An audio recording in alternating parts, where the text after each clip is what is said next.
Hey ladies and gentlemen, so in this session I'm going to be looking at the neural basis for learning and memory. It's a pretty quick one. So first up we need to remember that neurons are living cells. They can change their size and function, and they can also change their connections with other neurons.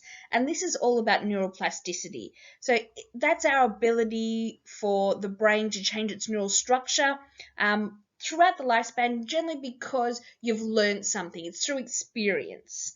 So as you've learned a new topic or a new concept or a new skill, your brain actually adapts and changes, so the neural connections actually form to generate the connections between them. So neuroplasticity is the basis of learning and memory. During learning and memory, changes occur at the synapse. And synaptic plasticity is the ability of the synapse to change over time. So when the connections between neurons strengthen, this is actually quite important, which means that more learning and memory has actually taken place.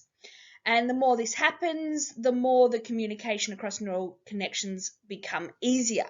So the more you go over your notes again and again and again, the quicker it is going to be for you to actually remember it. So you should probably be studying your notes on a regular basis, not one day before the exam or one day before the SAT. A Canadian psychologist, Donald Hebb, actually came up with the idea that strengthening of neurons happens at the synapse. And he worked out that when a neurotransmitter is repeatedly sent across the synaptic gap between two neurons, the presynaptic and the postsynaptic neurons are repeatedly activated at the same time. So when one neuron fires, the other will actually light up to receive it. And this strengthens the connections between those two neurons at the synapse. When the synaptic connection is strengthened, this makes them more likely to fire again in the future. And his theory usually goes along the lines of neurons that fire together wire together. Those that don't, usually you use it or you lose it. So think of it this way. Each time you've learned something new, maybe about neuroplasticity, you've learned about it and it's related to psychology. So each time that you think about psychology, you'll think about neuroplasticity. And the more you use it, the more you're actually going to have a stronger connection between the neurons. And this is what's known as long-term potentiation. So long-term potentiation is the long-lasting strengthening of the synaptic connections. So this is actually quite important. It comes up a lot on exams. And this is when there is a strong or effective synaptic transmission between two neurons, or even more than two neurons. The effect of long-term potentiation is to improve the ability of two neurons to communicate with one another at the synapse. The postsynaptic neuron becomes more and more responsive to neurotransmitters released by the presynaptic neuron. So long-term potentiation, the word that they like you to use, or at least the buzzword, is the long-lasting strengthening of synaptic connections. Long-term depression is the long-lasting decrease in the strength of synaptic connections. It is the opposite. So that there is a lack of stimulation between the neurons. The postsynaptic neuron becomes less and less responsive to neurotransmitters released by the presynaptic neuron. So take, for example, your locker combination that you had in year 7. Because you no longer use that one and you've got different ones, your brain no longer, or your synapses, your neurons no longer need that particular combination. So you lose it. And this is just as important as long-term potentiation, because you're getting rid of unused synapses and unused and unwanted connections, right? Which leaves only the important ones behind, which makes it quicker to actually make better connections. So his other part to the rule was use it or lose it. So this is pretty much what it would come down to. This is what it would start off with, right? As you're making the connections each time, you'll notice over time, so long-term potentiation, each time you revise your notes, right, you're going to have more connections, and you can see there's more connections made. On the reverse, so if we're looking at long-term depression, there are some connections, maybe your year 7 locker combination, and so it is passing across, but since you no longer need it, right, it starts to weaken those connections. So you only have a couple that you might be triggered by something, maybe, 10 years down the track for your high school reunion, whatever. So, the difference between neurotransmitters and neurohormones. Neurotransmitters are chemical messages produced by neurons and are released into the synaptic gap.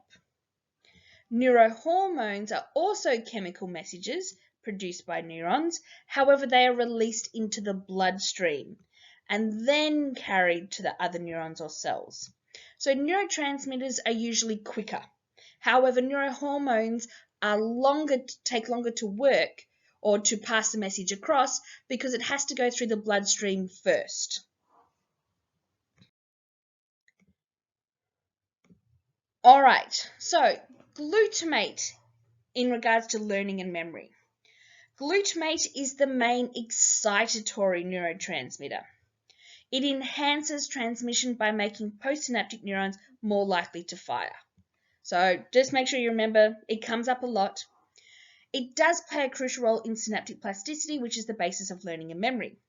Glutamate promotes the growth and strengthening of synaptic connections between neurons because it's exciting the next neuron. And if it's excited, then it's going to fire. And if it's going to fire, it's going to strengthen the connections between the two.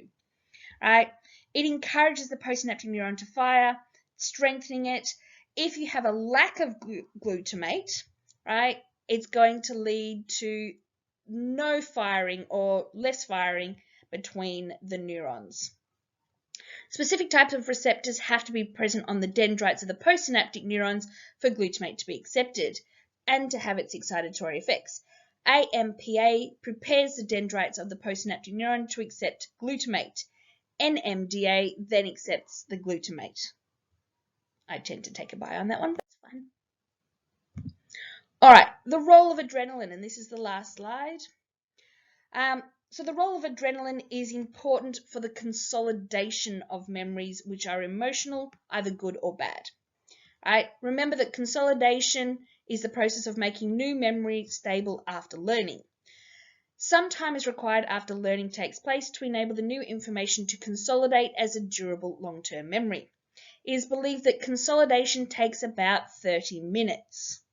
This is evident in people who get knocked unconscious while playing football. They generally can't remember anything or very much from the 30 minutes before they were knocked out.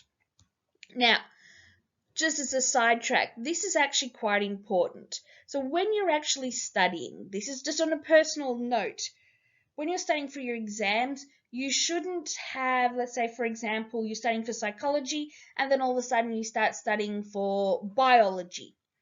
You should actually leave a gap of about 30 minutes where you might, go for a walk, or you might do something less taxing that won't interfere with the memory of the information you just learnt.